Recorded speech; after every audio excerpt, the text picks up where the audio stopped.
There were a lot of weird games released for the Nintendo DS. With the total of 3,467 DS games that were released in all regions of the world, you know that there were bound to be some really good games, some semi-mediocre games, and some real stinkers. And yes, stinkers is a pun because today I'm going to play one of the strangest DS games ever created, Baby Pals.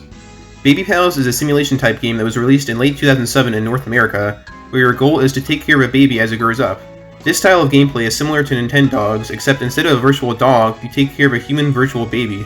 Based on my experience playing it, the target audience for this game is young children, but this title does have some questionable and uncanny aspects to it, as you'll see later on in the video. And that's why I initially decided to make a video on this strange game. So let's boot up Baby Pals and see how this game plays. Right away, you're greeted with an opening animation of the game, and you're prompted to adopt a baby. This is a kid's game after all. We can't get too graphic with how these babies are created. When you start the baby adoption process, you can customize your baby, like some customization menu straight out of the Elder Scrolls V Skyrim, where you can choose the gender and skin tone of your baby alongside very obscure features such as the baby's head size and belly size. You can also adjust the baby's nose shape, and eye color. All of these customizations seem a bit off-putting, considering that you're doing this for a baby. And what makes this even more off-putting is that you have this super realistic looking baby with lifeless eyes staring at you during the whole process. Like, this thing could be genuinely terrifying in a horror game with the right music and lighting. Also, another strange thing to note about the gender customization is how the baby changes between being shown as a girl versus a boy. The menu is pink if you choose girl and blue if you choose boy, but for whatever reason, choosing a boy gives your baby a Fu Manchu. That's an interesting design choice, but I guess I won't question it too much. So now all that's left is we need to name our baby. Alright, here we go. And there, that should do it. Are you sure Mistake is the baby you want to love and care for? Yes. Alright, so now we get into the actual quote-unquote game. Victoria here is our guide for this game, where she tells us how to navigate the menus and how to take care of our cyborg baby. Also, apparently Victoria here comes from another game in the Baby Pals Chronicles called Per Pals. So if you enjoyed this video, let me know if you also want me to play that game. Only 10 seconds into the game, our baby immediately starts wailing. Just listen to this. I'll mute the baby crying in this video for your sake, so don't worry. But imagine getting this game for your young child in an attempt to quiet them down, but right after giving it to them, you immediately start hearing wailing coming from their DS. You'd probably be like, dang, I really screwed up getting my kid this one, now I'll never get any rest. So in order to stop the cacophony, you're prompted to play a bunch of minigames to keep the baby calm, and the goal is to keep these meters in the green zone. There's minigames corresponding to each meter, where the more minigames you play, the greener the meter stays. But over time, the bars will keep moving towards red, so you have to keep playing minigames to keep the baby happy. Also, it's worth mentioning that this entire game can be controlled with the stylus, where the different buttons on the DS do absolutely nothing. Occasionally, you're prompted to also use the microphone on the DS to talk to the baby, but it's not like the DS can comprehend what you're saying, so you literally can just blow into the microphone to accomplish what you need to get through the game. So starting off with our first set of minigames, we have the cleaning minigames. There are only 2 cleaning minigames in this game, where we have bathing and changing. Also, I keep calling these minigames, but they're basically just chores, where with bathing, you have to scrub the kid down and dry him off, and with changing, you have to change the baby's diaper. I feel like with this game, the developers really tried to mimic the frustration that comes with having to change a real-life baby's diaper constantly, because I ended up playing these cleaning minigames far more than any of the other categories of minigames, because that meter fills up faster than any of the others for whatever reason. Also, every time you play each minigame, they are the exact same thing over and over again, so it can get pretty boring. As you continue to take care of your baby, you eventually unlock more of these things called teaching minigames, where if you complete them, your baby grows older. And when your baby grows older, all of the minigames for cleaning, feeding, playing, and sleeping become increasingly more challenging. But they're never enough to stump anyone older than a toddler playing this game. Like with the diaper changing game, over time it becomes more challenging because there's more poop stains you have to clean up the older the child gets. Which makes zero sense because you would think the older the baby gets, the less it would poop itself. I'll touch more on these teaching minigames later on in the video. The next set of minigames involves feeding our baby, where we have to prepare the food and spoon feed the kid. The food preparation portion seems like a ripoff of Cooking Mama on the DS, where you have to use the stylus to cut up food and blend it. To feed the baby, you have to use the stylus to guide the food into the baby's mouth. The next minigame category is called Play, where you can choose from a list of 4 minigames of Patty Cake, Tickling, Peekaboo, and Toy Box. With Toy Box, you're supposed to wave different stuffed animals and toys in front of the baby's face until it grabs onto them. This minigame is the easiest out of all of them to do because there's literally no way to fail unless you do absolutely nothing and don't interact with the kid.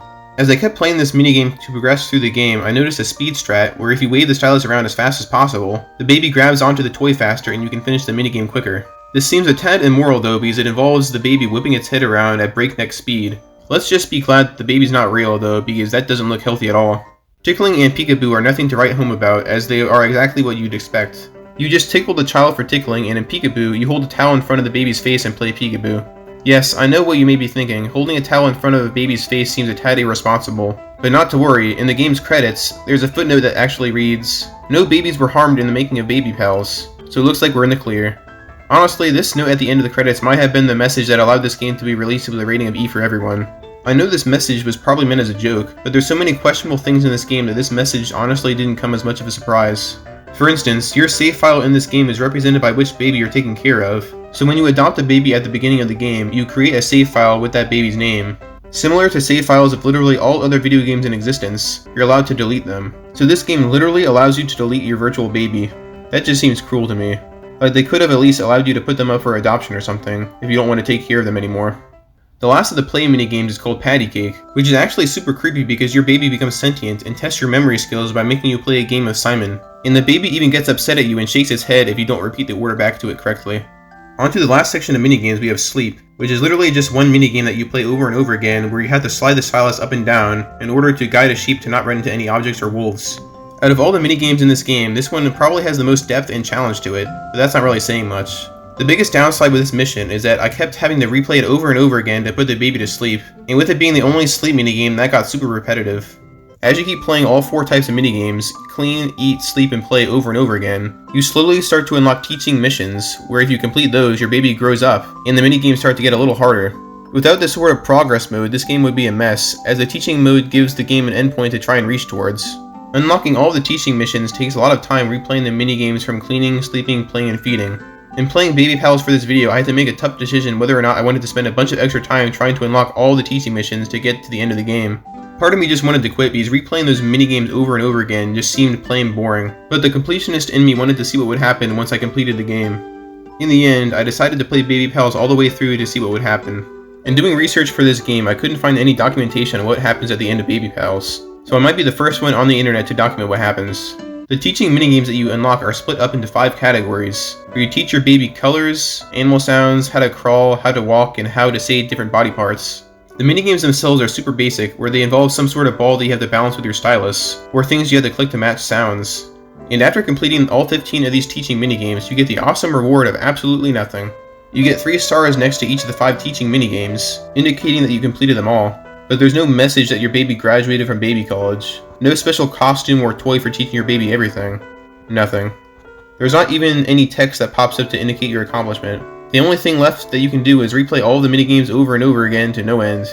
There's one last feature that I wanted to talk about with this game, where there is an extras menu that allows you to access a store to buy diapers, toys, clothes, and food recipes for your baby to use in the minigames, which acts as sort of a cosmetic enhancement to customize your baby. In order to buy things, you have to use the in-game currency of hearts, which you earn from completing minigames. Not gonna lie, this shop was a nice addition to this game as it gives a point to keep playing the minigames, even after completing all the teaching minigames. This store even has a hairdresser, where you can spend a certain amount of hearts to style your baby's hair and even dye it. It seems a little absurd that you can dye your baby's hair, but I just went with it and gave my kid a ramen noodles haircut, with some alien ears because come on, they're alien ears. The last thing I wanted to talk about for Baby Pals is some spicy controversy that exists for this game. During the baby washing minigame, the baby has a chance to say a piece of quote-unquote inappropriate dialogue.